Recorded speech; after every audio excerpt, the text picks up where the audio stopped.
হযরতে আমির মাবিয়া রাদিয়াল্লাহু তাআলা আনহু বলতে লাগলেন, ওগো বেটা ইয়াজিদ, একটা কথা তুমি আমার শুনে নাও বেটা। ইয়াজিদ বলতে লাগলো, ওগো আব্বা জান, কি কথা এমন রয়েছে আপনি বলুন গো আব্বা। হযরতে আমির মাবিয়া রাদিয়াল্লাহু তাআলা আনহু বললেন, বেটা ইয়াজিদ, একটা কথা তুমি আমার কান খুলে শুনে নাও আব্বা গো। কি বলে? ওগো বেটা শুনে নাও, হযরতে ইমাম হাসান রাদিয়াল্লাহু তাআলা আনহু আমার কাছে যে বাদশাহীটা অর্পণ করেছিল বেটা ইয়াজিদ, আমার সময় সীমার বেশিক্ষণ নাই, আমি হয়তো দুনিয়ার বুক থেকে চলে যাব বেটা ইয়াজিদ, তার জন্য তুমি একটা কথা শুনে নাও। বলেন আব্বা জান কি হয়েছে বলুন। বলে বেটা ইয়াজিদ, এই বাদশাহী খানা যখন হযরতে হোসেনের সঙ্গে দেখা হবে বেটা, তখন তুমি বাদশাহী খানা হযরতে ইমাম হোসেন রাদিয়াল্লাহু তাআলা আনহুর কাছ পর্যন্ত তুমি পৌঁছে দিবে। ও বেটা ইয়াজিদ শোনো শোনো, এখন পর্যন্ত তো আমি হযরতে হোসেনের কাছ পর্যন্ত যেতে পারলাম না বেটা, কিন্তু এখন আমি বাদশাহী খানা তোমাকে দিলাম বেটা, তুমি ওই বাদশাহী খানাকে হযরতে হোসেনের কাছ পর্যন্ত দিয়ে দিও। ইয়াজিদ তখন বলেছিল, আব্বা জান ঠিক আছে, যখন আপনি বলেছেন এই বাদশাহী খানাকে আর পৃথিবীর কোন মানুষকে আমি দেব না, এই বাদশাহী খানা আমি ওই হোসেনের কাছ পর্যন্ত পৌঁছে দেব। কে বলেছিল? ইয়াজিদ বলেছিল। ইয়াজিদ বলেছিল আমিরে মাবিয়াকে, আব্বা জান আমি এই বাদশাহী খানা হযরতে হোসেনের কাছ পর্যন্ত পৌঁছে দেব, দিয়ে দেব, এখন আপনি আমাকে দিয়ে দেন। মুহতারাম সামাইন হযরত, ইয়াজিদকে যে বাদশাহীটা দেওয়া হয়েছিল এটা চিরকালের জন্য নয়, কিন্তু আমিরে মাবিয়া যখন ইয়াজিদকে বাদশাহীটা দিয়ে দিলেন, তখন ইয়াজিদ মনের মধ্যে এটাই চিন্তা ভাবনা করতে লাগলো, এখন যদি আমি এই বাদশাহী খানা হযরতে হোসেনকে যদি দিয়ে দিই, তাহলে হোসেন বাদশা হয়ে যাবে, আমাকে তো আর কেউ বাদশা বলে মানবে না, তাই না? ইয়াজিদ যদি ওই বাদশাহী খানা হযরতে হোসেনের কাছে পৌঁছে দেয়, তাহলে হযরতে হোসেন তো বাদশা হয়ে যাবে, ইয়াজিদকে কেউ তো আর বাদশা বলবে না। এই ইয়াজিদের মনের মধ্যে ঘুম ঢুকে গেল, বাদশাহী আমি পেয়েছি, এই বাদশাহী আমি কোনো মতেই হযরতে হোসেনের কাছে ফিরিয়ে দেব না। এই বেরাদার ইসলাম, তার মধ্যে একটা অহংকারী চলে আসলো, ঘুম ঢুকে গেল। বেরাদার ইসলাম, মদিনার গভর্নর মদিনার পার্লামেন্টে তখন ছিলেন, যিনার নাম হলো ওয়ালিদ। কি নাম? ওয়ালিদ। ওই ওয়ালিদ বিন উকবার হাত দিয়ে ওই ইয়াজিদ একটা চিঠি লিখলো হোসেনের কাছে। হোসেন তখন থাকতেন মদিনাতে, জোরে বলুন সুবহানাল্লাহ। কোথায়? মদিনাতে। তো ওয়ালিদের হাত দিয়ে একটা চিঠি লিখে পাঠানো হলো, খুব শর্টে বলছি, একটা চিঠি লিখে পাঠানো হলো হোসেনের কাছে। ইয়াজিদ লিখে দিয়েছে, ওগো হোসেন, তুমি আমার বায়াত গ্রহণ করো, তুমি আমার কথা মতো চলো, তুমি আমার কথা মতো যদি চলো তাহলে আমি তোমাকে সব কিছু দেব, কিন্তু যদিও বাদশাহীটা তোমার এমনিতেই তোমাকে বাদশাহী আমি কোনো মতেই দেব না। তো হযরতে হোসেন এটাই বলেছিলেন, প্রথমবারেই তো আমার সঙ্গে ধোঁকা, তাই না? ইয়াজিদ জিতে চেয়ে দেয়নি, এটা ধোঁকা দেওয়া হলো না? এটা হলো আপনার গাদ্দার, এটা হলো আপনার ধোঁকাবাজি, জুলুমকারী, অত্যাচারী। বেরাদার ইসলাম, হযরতে হোসেনকে প্রথমেই ধোঁকা দিয়েছে যে আমি বাদশাহী দেব বলে দেই। তো হযরতে হোসেন বললেন, না আমি তোমার সঙ্গে হব না, তুমি যেহেতু আমাকে ধোঁকা দিয়েছো, তোমার ধোঁকাবাজির দলে আমার যাওয়ার কোনো দরকার নেই। আমি যে নবী মুস্তাফার দিনে আছি, আমি নবী মুস্তাফার দিনেই থাকবো, তোমার দিন নিয়ে তুমি থাকো। আমি নবী মুস্তাফাকে যেমন ভালোবাসা বেসেছি, এই ভালোবাসা নিয়ে আমি নানার দিনে থাকবো, জোরে বলুন সুবহানাল্লাহ। আব্বাজি আমার, বন্ধুগণ আমার, একান্ত আপন জনেরা, একটু মন লাগিয়ে শুনুন বাবা। যখন ইয়াজিদ হযরতে হোসেন রাদিয়াল্লাহু তাআলা আনহুর কাছে এক চিঠিখানা লিখলো, ওগো হোসেন, তুমি যদি আমার বাইতটাকে গ্রহণ না করো, হোসেন তোমাকে কষ্ট দেব, তোমাকে জ্বালা দেব, যন্ত্রণা দেব।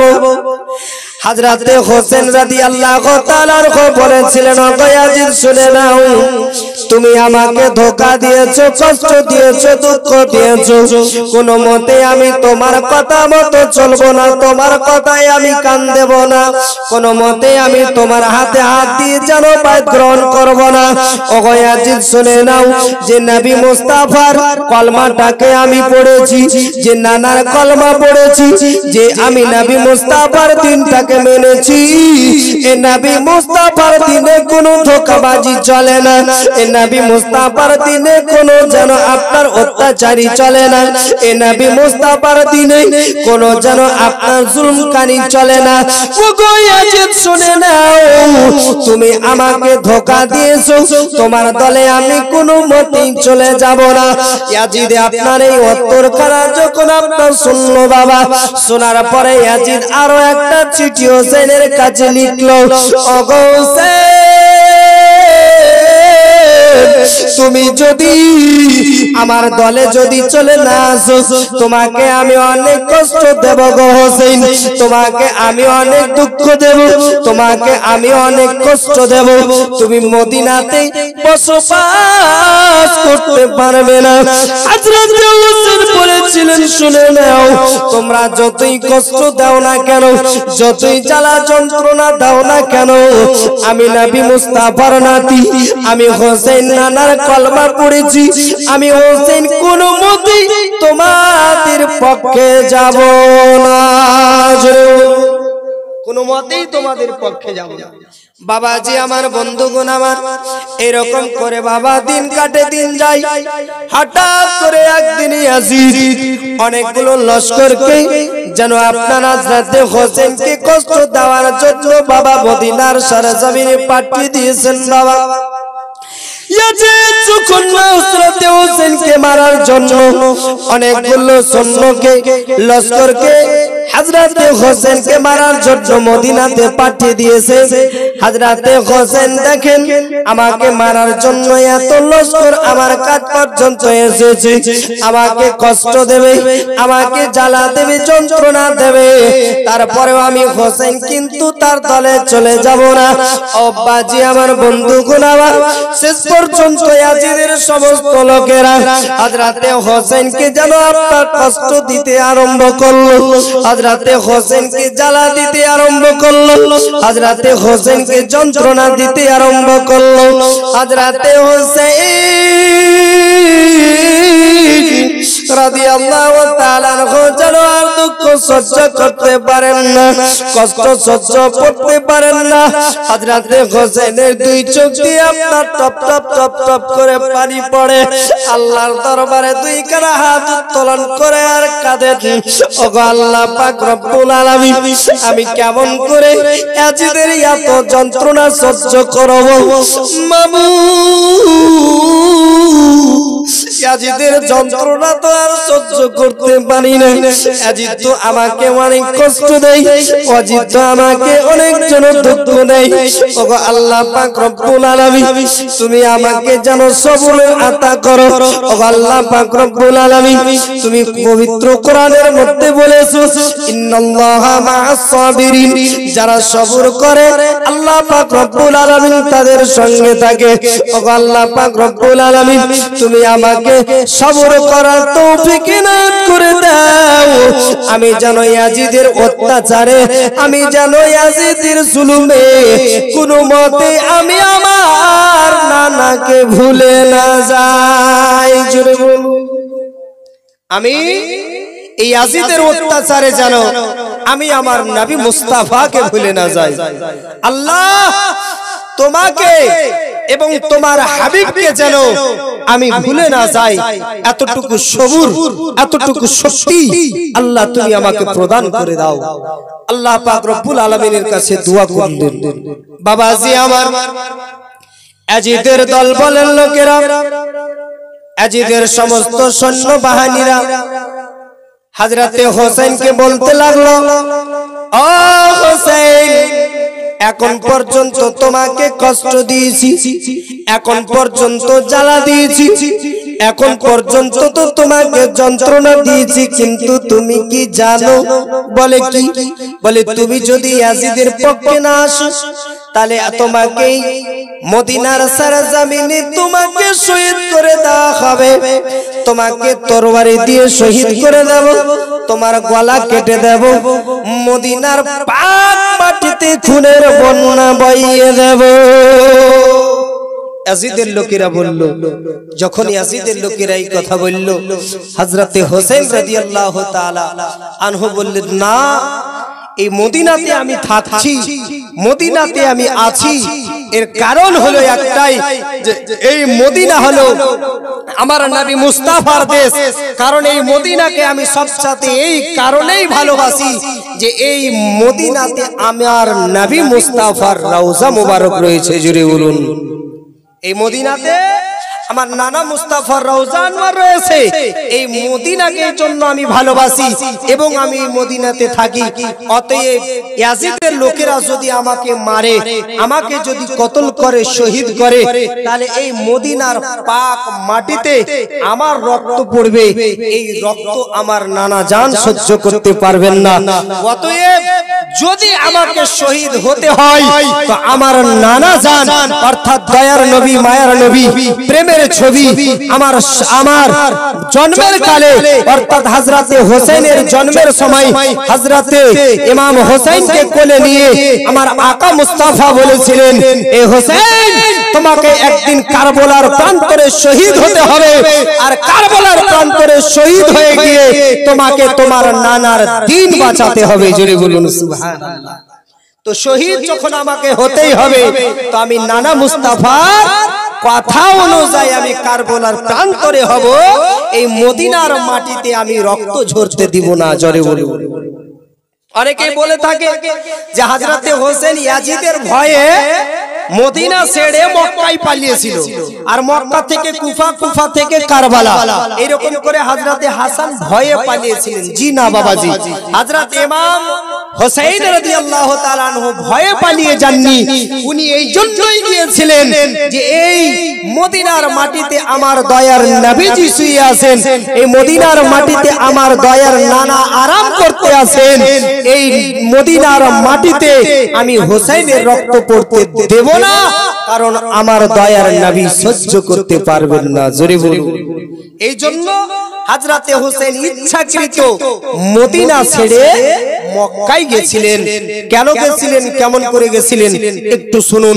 যখন হযরতে হোসেনকে ধমক দেওয়া হলো, হযরতে হোসেনকে আপনার কঠোরভাবে নিষিদ্ধ করে দেওয়া হলো, হোসেন, মদিনার অলিগলিতে আর তুমি ঘোরাফেরা করিও না। বলে কেন? যেখানে দেখবো সেখানেই তোমাকে কষ্ট দেব, জ্বালা দেব, যন্ত্রণা দেব।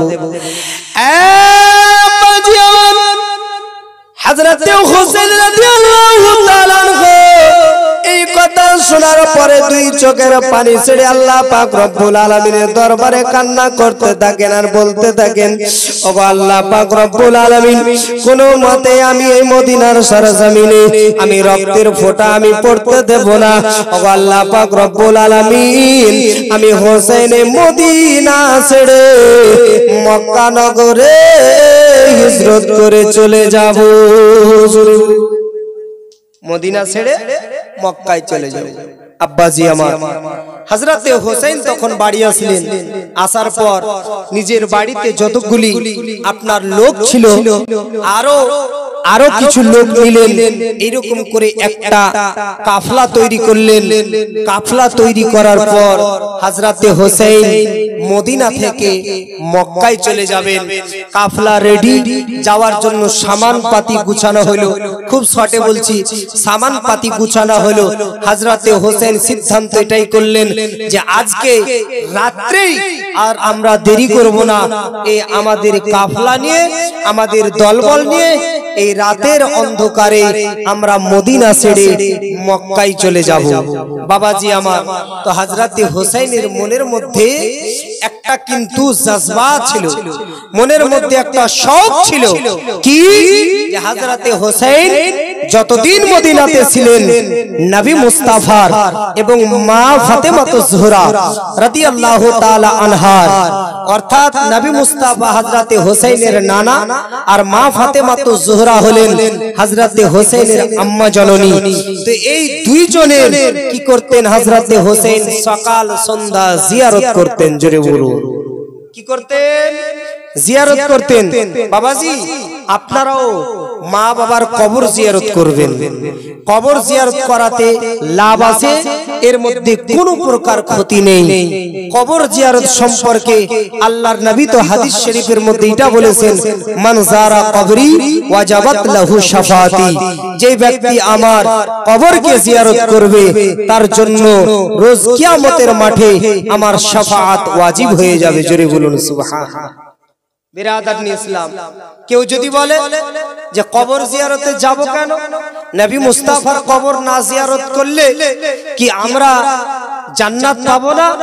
বিরাদার ইসলাম, নবী দো জাহান সাল্লাল্লাহু তাআলা আলাইহি ওয়াসাল্লামের আশিকগণ যিনারা হজ করতে যান, তো নবী মুস্তাফার কবরের যদি জিয়ারত না করে তাহলে সেই ব্যক্তির হজ হবে না। কারণ নবী মুস্তাফা একটি এমনই মহান ব্যক্তি, এই নবী মুস্তাফার কবরের জিয়ারত প্রত্যেককে করতেই হবে, তারপরে তার হজ কমপ্লিট হবে, নচেত তার হজ হবে না। মুহতারাম সামাইন হযরত, আপনি বলবেন নবী মুস্তাফার কবর কেন জিয়ারত করব? এ বাবাজি আমার, এই জন্য আমাদেরকে নবী মুস্তাফার কবরখানা জিয়ারত করতে হবে। আল্লাহ পাক রব্বুল আলামিন পবিত্র কোরআনের মধ্যে বলেছেন, লাকাদ কানা লাকুম ফি রাসূলিল্লাহি উসওয়াতুন হাসানাহ। জোরে বলুন। আল্লাহ কোরআনে বলেছেন, লাকাদ কানা লাকুম ফি রাসূলিল্লাহি উসওয়াতুন হাসানাহ।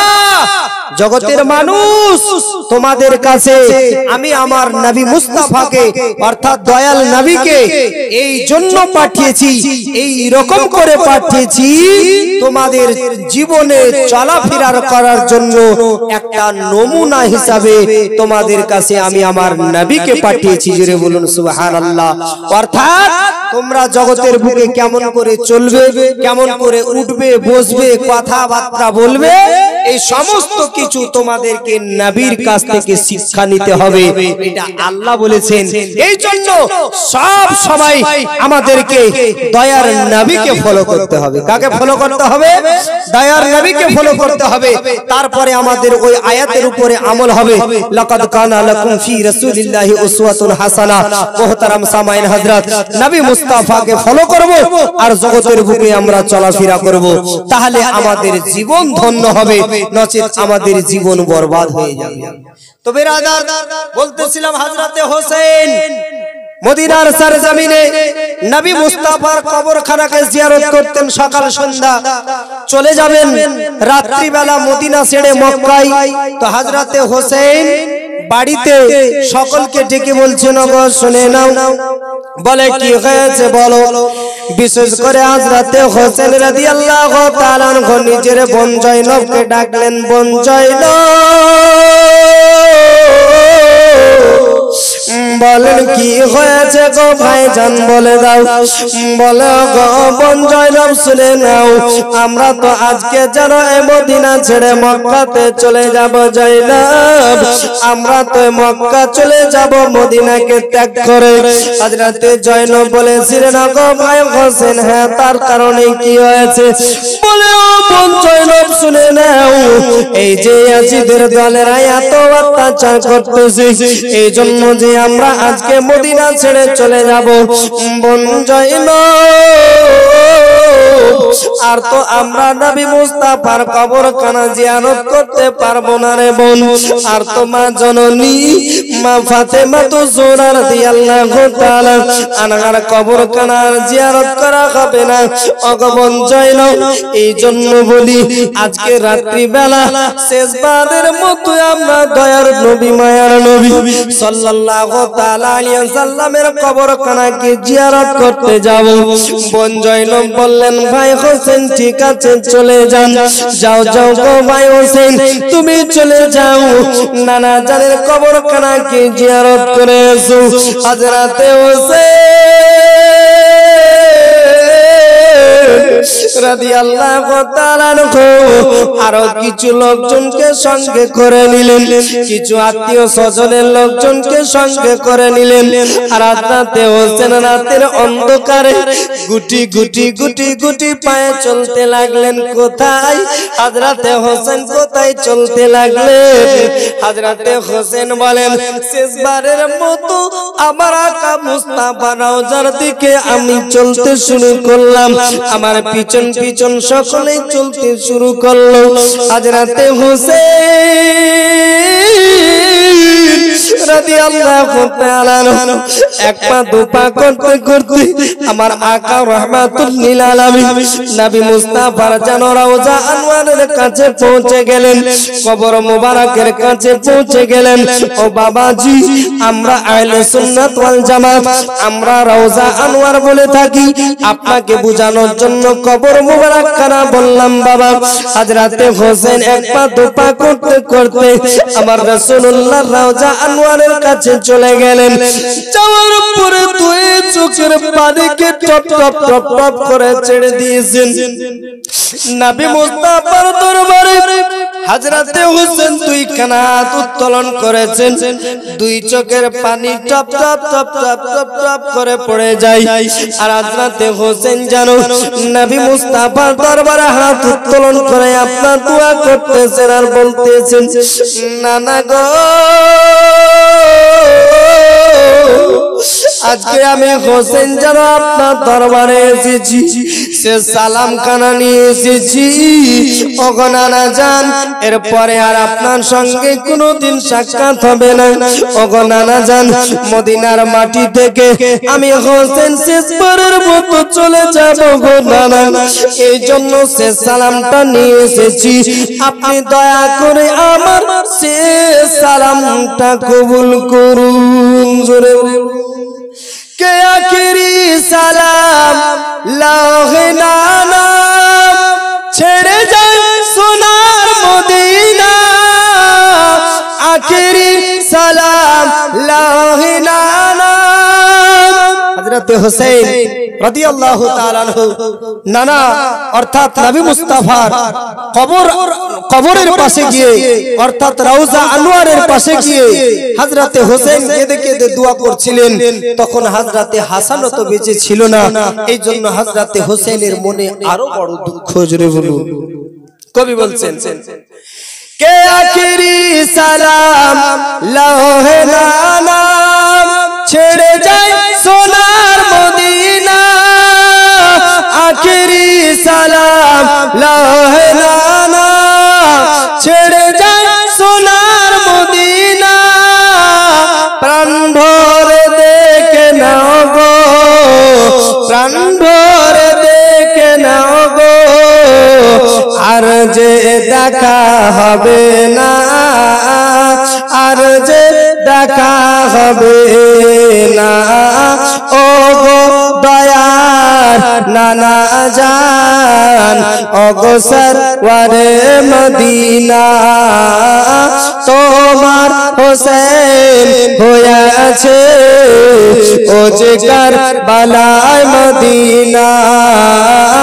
ও গো দয়ার নানা জান ও গো সরওয়ারে মদিনা তোমার হোসেন হয়েছে ও যে কারবালায় রওয়ানা হযরতে হোসেন কেঁদে কেঁদে বলছেন কে ভাইজান ইমামে হাসান ছিল আমার জানের জান ভাইজান ইমামে হাসান ছিল আমার জানের জান সে তো চলে গিয়েছে সে তো চলে গিয়েছে আর যে দেখা হবে না একা একা ভালো লাগে না সে যে চলে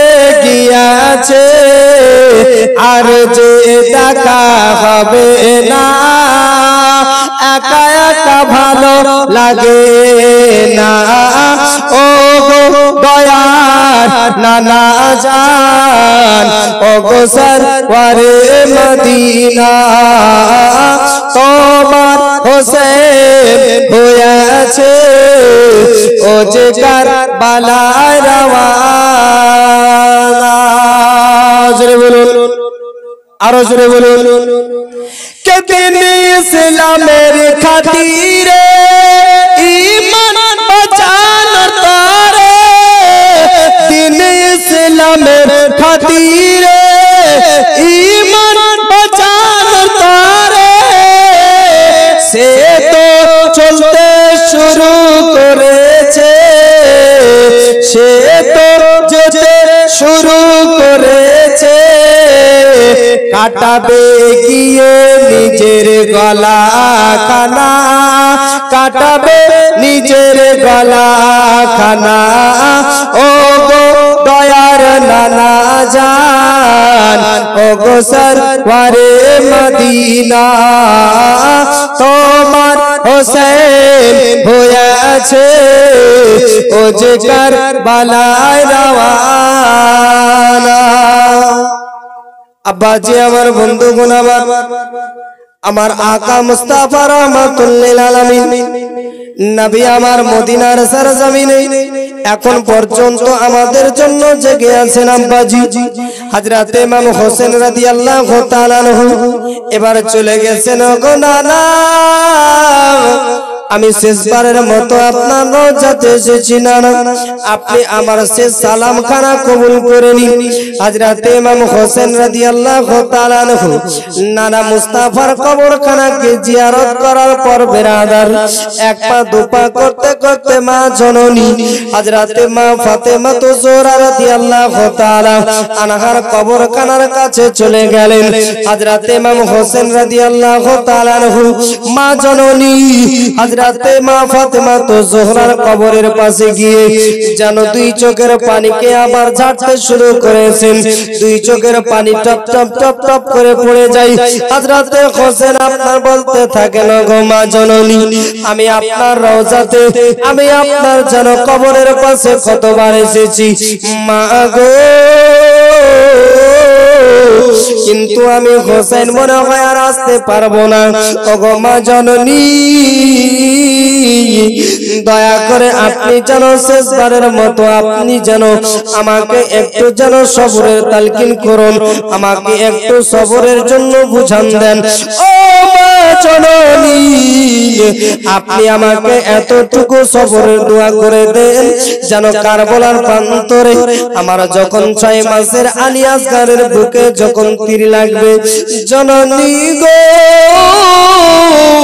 সেই সমাধি যেন আমি তীরের আঘাত কানা বরদাস্ত করতে পারি বেরাদার ইসলাম মা জননীর রওজাতে মা জননীর কবরের পাশে হযরত হোসেন রাদিয়াল্লাহু তাআলা দোয়া করতে আসেন আর দুই চোখের পানি ফেলতে আসেন বাবা ও বাবাজি আমার বন্ধুগণ আমার পৃথিবীর বুকে এমন কোন মানুষ নাই যে মায়ের কবরের পাশে গিয়ে তার মন আপনার পাগল হবে না তার মনটা আলাদা হবে না এরকম কোন পৃথিবীর বুকে আপনার মানুষ নাই ও আব্বাজি আমার বন্ধুগণ আমার পৃথিবীর বুকে ও মায়ের সন্তানেরা মাকে যদি আপনারা মন থেকে ভালোবেসে থাকেন গো মায়ের কবরের পাশে যখন যাবেন আপনার মনটা আলাদা হয়ে যাবে মায়ের কবরের পাশে যাবেন আপনার মনটা আলাদা হয়ে যাবে পৃথিবীর প্রত্যেকটা মানুষের কবর জিয়ারত করবেন মায়ের কবর জিয়ারত করবেন মায়ের কবর জিয়ারত করার স্বাদই আলাদা হবে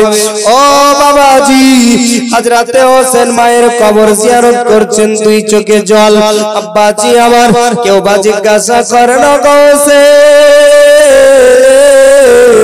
কিসের জন্য তুমি দুই চোখের পানি ফেলে কান্না করো বলো? হযরতে হোসেন বলেছিলেন, শুনে নাও, আমি কিসের জন্য কান্না করতে আসি? লোকেরা বলেছিল, হোসেন এই জন্য তুমি কান্না করতে আছো গো হোসেন, কারণ তুমি যখন মদিনা ছেড়ে যখন কারবালার প্রান্তরে যাবে হোসেন, তোমাকে ওই জায়গাতে শহীদ করা হবে। ও গো হোসেন, এই জন্য তুমি মনে হয় ভয়ে কান্না করতেছো। হযরতে হোসেনের চোখ দিয়ে টুপ টুপ করে পানি পড়তে আরম্ভ হয়ে গেল, আর বলতে লাগলো, গোজনা আমি এই জন্য কান্নাকাটি করি না, এই জন্য আমি দুই চোখের পানি ফেলি না যে আমি শহীদ হয়ে যাব, এই কারণে আমি কান্না করি না। ও গো হোসেন, কিসের জন্য কান্না করতেছো? বলে এই জন্য আমি কান্না করতেছি, আমি যখন মদিনাতে থাকতাম, আমি মা জননীর কবরখানা, আমার নানা জানের রওজাখানা আমি দিনে দুবার তিনবার করে এসে জিয়ারত করতাম, কিন্তু আমি আজকে হোসেন মদিনা ছেড়ে রাত্রি বেলা চলে যাব গো, আমি আমার মা জননীর কবর আর জিয়ারত করতে পারবো না। আমি আমার মা জননীর কবরখানা জিয়ারত করতে পারবো না, এই জন্য আমি হোসেন দুই চোখের পানি ফেলে ফেলে কান্না করতে আসি। বিরাদারনি ইসলাম, একান্ত আপনজনেরা, হযরত ইমাম হোসেন রাদিয়াল্লাহু তাআলা আনহু হযরতে মা ফাতেমাতু জোহরা রাদিয়াল্লাহু তাআলা আনহার কবরখানাকে জিয়ারত করলেন, মন ভরে দোয়া করলেন, প্রাণ খুলে দোয়া করলেন, আর হযরতে হোসেন রাদিয়াল্লাহু তাআলা আনহু মা জননী এবং নবী মুস্তাফার কবরকে জিয়ারত করে আবার নিজের দলবল নিয়ে বাড়ি ফিরে আসলেন। বাড়ি ফিরে আসার পর নিজের দলবলকে বলতে লাগলেন যে চলো আর আমরা দেরি করব না, আমরা এই মদিনা ছেড়ে মক্কা নগরে চলে যাব। এহেন অবস্থায় হযরতে হোসেন রাদিয়াল্লাহু তাআলা আনহু তাকিয়ে দেখলেন যে রাত্রি গভীর হয়ে গেছে, তাহাজ্জুদ নামাজ পড়ার সময় হয়ে গেছে। আব্বাজি, জগতের বুকে এখন আমরা এমনিতেই নামাজ পড়ি না, 5 ওয়াক্ত নামাজ পড়তেই আমাদের অসুবিধা মনে হয় আব্বাজি, কিন্তু হযরত ইমাম হোসেন রাদিয়াল্লাহু তাআলা আনহু তিনি বলছেন আমরা চলে যাব, সফর আমাদের শুরু হবে, দেখছি রাত্রি গভীর হয়েছে, তাহাজ্জুদের নামাজ পড়ে নিব, তারপরে বিদায় নেব। হযরত ইমাম হোসেন রাদিয়াল্লাহু তাআলা আনহু তাহাজ্জুদের নামাজ পড়ার জন্য সকলকে বললেন এবং নিজেও তাহাজ্জুদের নামাজ শুরু করলেন। এই বাবাজি কয়েকটা কথা বলে নিজের বক্তব্যকে ইতি করব, সময় প্রায় অনেক হয়ে গেছে। বিরাদারনি ইসলাম, তো হযরত ইমাম হোসেন রাদিয়াল্লাহু তাআলা আনহু তাহাজ্জুদের নামাজ পড়ার জন্য তৈরি হয়ে গেছেন। হযরত ইমাম হোসেন রাদিয়াল্লাহু তাআলা আনহু তাহাজ্জুদের নামাজ শুরু করেছেন। সকলে তাহাজ্জুদের নামাজ শুরু করেছেন, হযরত ইমাম হোসেনও শুরু করেছেন। তাহাজ্জুদের নামাজ পড়া হলো। তাহাজ্জুদের নামাজের শেষে হযরত ইমাম হোসেন দেখছেন যে জায়গাটাতে তাহাজ্জুদের নামাজ পড়ছিলেন, ওই জায়গাতে ওই ঘরের মধ্যে হযরত ইমাম হোসেনের কলেজার টুকরা তার মেয়ে, যার নাম হলো হযরতে সুগরা রাদিয়াল্লাহু তাআলা আনহা, জোরে বলুন নামটা কি? হযরতে সুগরা। এই ছোট্ট একটা মেয়ে কিতাব লিখছে, তার বয়স প্রায় আপনার 9 থেকে 10 বছর। এই 9 থেকে 10 বছরের মেয়েটি সুগরা রাদিয়াল্লাহু তাআলা আনহা ওই জায়গার মধ্যে শুয়ে আছেন। তো বাবা যখন চলে যাবেন বিদেশে, বাবা যখন কোনো জায়গাতে চলে যাবেন, এটা শুধু হযরতে হোসেনের জন্য খাস নয়, আমরাও যখন বিদেশে যাই তো আমাদেরও তো ছেলে মেয়ে আছে, আপনাদেরও তো ছেলে মেয়ে আছে, আপনারাও যখন বিদেশে যাচ্ছেন তো ছেলে মেয়েদের সঙ্গে একটু আদর করছেন না? করছেন না? করছেন তো? করছেন, একটু আদর করছেন যে আমি হয়তো কিছুদিনের জন্য চলে যাচ্ছি, কিন্তু হযরতে হোসেন সেটাও তো না রে বাবা, কিছুদিনের জন্য তো না, হযরতে হোসেন তো যাবেন, তো চিরকালের মতো যাবেন, আর হযরতে হোসেন মদিনায় ফিরে আসবেন। তো একটু নিজের সন্তানদের আদর যত্ন করতে হবে। হযরতে হোসেন রাদিয়াল্লাহু তাআলা আনহু এবার নিজের মেয়ে হযরতে সুগরা রাদিয়াল্লাহু তাআলা আনহাকে ভালোবেসে হযরতে সুগরার শরীরে হাতটাকে ফিরিয়ে দেবেন। এই জন্য হযরতে হোসেন রাদিয়াল্লাহু তাআলা আনহু দুয়া শেষে হাতখানাকে হযরতে সুগরার শরীরে দিয়েছেন। আল্লাহু আকবার কবীরা। আব্বাজি আমার ও বন্ধুগণ আমার মা জননীরা ভালো করে শুনুন। হযরতে সুগরা রাদিয়াল্লাহু তাআলার শরীরে যখন হযরত ইমাম হোসেন রাদিয়াল্লাহু তাআলার যেমনই আপনার হাত কানা লাগিয়ে দিয়েছেন বাবা, যেমনই হাত দিয়েছেন ও মা জননী হযরতে সুগরা রাদিয়াল্লাহু তাআলার শরীর কানা এত গরম ছিল, এত গরম ছিল। আমরা বলি বাবা যখন আমাদের ছেলে মেয়েদের শরীরে যখন আপনার জ্বর চলে আসে, শরীরটা আপনার তাপ হয়ে যায়, শরীরে আপনার হিট চলে আসে বাবা, শরীর কারা যেন আপনার গরম হয়ে যায়। অনেক সময় এমন হয় বাচ্চাদের শরীরে হাত দিলে মনে হয় হাত পুড়ে যায়, হয় না? এতগুলো তাপ অনেক বাচ্চাদের শরীর থেকে আসে, অনেক ব্যক্তির শরীর থেকে আসে। আল্লাহু আকবার কবীরা। হযরতে সুগরা রাদিয়াল্লাহু তাআলা আনহা হযরত ইমাম হোসেনের কলিজার টুকরা মেয়েটি শুয়ে আছে। ওগো মা জননী মেয়ের সঙ্গে বাবার ভালোবাসাটা একটু দেখুন গো মা। অনেক যখন আমাদের মা বোনের যখন আপনার মেয়ে সন্তান জন্ম নেই, এতগুলি কতগুলি ফেসবুকের মধ্যে পোস্ট আপনারা দেখেছেন বাবা। অনেকগুলো মেয়ে হওয়ার কারণে ওই মেয়েগুলিকে রাস্তার ধারে পুকুরের ধারে আপনার খালে বিলে কত মেয়ের জীবন নষ্ট করে ফেলেছে। ওগো মা জননী মেয়ে নিতে কোনো দ্বিধাবোধ করবেন না।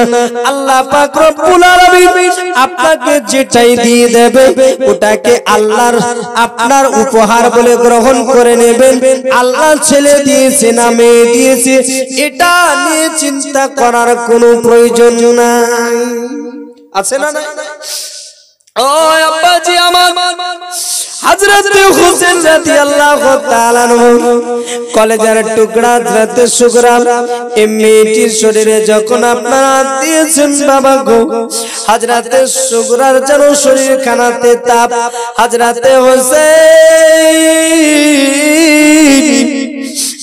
ওই মেয়েটির শরীরে হাত দেওয়ার পরে হাতখানাকে টেনে নিয়েছে আর আল্লাহ পাক রব্বুল আলামিনের দরবারে দোয়া করতে আছেন মাবুদ আজকে রাত্রি বেলা তো আমরা এই মদিনা ছেড়ে মক্কা নগরে চলে যাব গো আল্লাহ। আমাদের সফর তো শুরু হবে, আমাদের কাফলা তৈরি হয়ে গেছে, আমাদের সামান পাতি গুটানো হয়ে গেছে, আমরা মদিনা ছেড়ে মক্কা চলে যাব। কিন্তু ওগো আল্লাহ পাক রব্বুল আলামিন এটা আবার কোন পরীক্ষায় আল্লাহ তুমি আমায় লিপ্ত করলে মাবুদ? আমার মেয়েটির শরীরে তো এখন জ্বর। ওগো আল্লাহ পাক রব্বুল আলামিন আমি হোসেন এখন কেমন করে আমার এই সন্তানটাকে রেখে আমি আমার মেয়েটিকে মদিনাতে রেখে আমি মদিনা ছেড়ে মক্কা চলে যাব?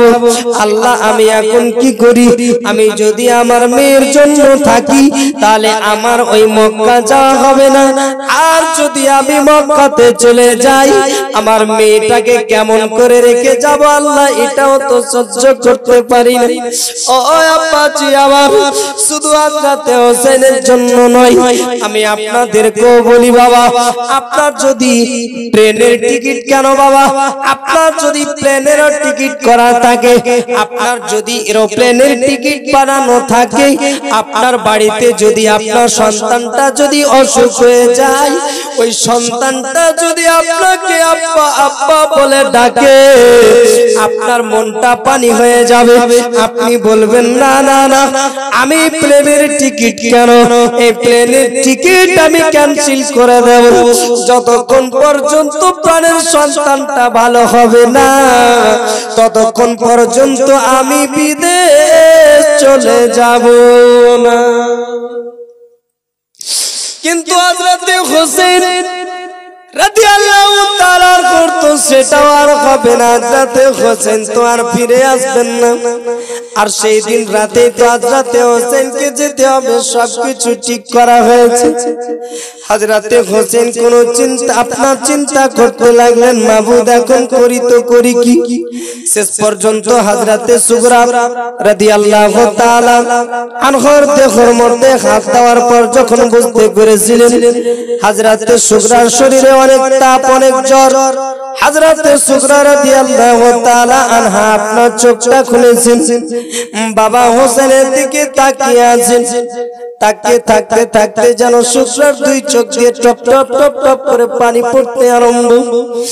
মেয়ের চোখ দিয়ে আপনার পানি দেখে, মেয়ের চোখে জল দেখে হযরতে হোসেনের চোখে জল। মা জননী কি তুমি বলতে চাও বলো, মা জননী কি তুমি আমাকে বলবে বলো। বেটি সুগরা তখন বলতে আছে, আব্বা গো আজকে কি আপনি আমাকে রেখে দিয়ে কোন জায়গাতে চলে যাবেন নাকি গো আব্বা। হযরতে হোসেনের চোখ দিয়ে আরো টপ টপ করে পানি পড়তে লাগলো, গো মা সত্যিকারই আমি তোমাকে রেখে তো আজকে চলে যাব রে মা, কিন্তু তুমি চিন্তা করো না, তুমি টেনশন করিও না, তুমি হলে সবরকারীর বেটি, তুমি সবর করবে, আল্লাহ তোমার সঙ্গে থাকবে, তোমার কিছু হবে না। এই কথা শোনার পর হযরতে সুগরাকে যেন আপনার হযরতে সুগরা বেহুশ হয়ে পড়লেন। হযরতে হোসেন রাদিয়াল্লাহু তাআলা আনহু হযরতে সুগরা রাদিয়াল্লাহু তাআলা আনহার মাথাতে আপনার জল ঢালতে আরম্ভ করলেন। জল দিয়ে শেষ পর্যন্ত হযরতে সুগরার যখন আপনার হোশ ফিরে আসলো, হযরতে ইমাম হোসেন রাদিয়াল্লাহু তাআলা আনহু এবার বলতে আছেন, ওগো মা ও সুগরা শুনে নাও, আর আমি দেরি করব না মা, দেরি করব না, আমাকে মদিনা ছেড়ে মক্কার পথে যেতে হবে বেটি। হযরতে সুগরা বললেন, আব্বা আপনি আমাকে এরকম অবস্থায় রেখে কেমন করে চলে যাবেন গো আব্বা জান। হযরতে হোসেন বলেছিলেন, বেটি আজকে যদি তোমার কাছে থাকি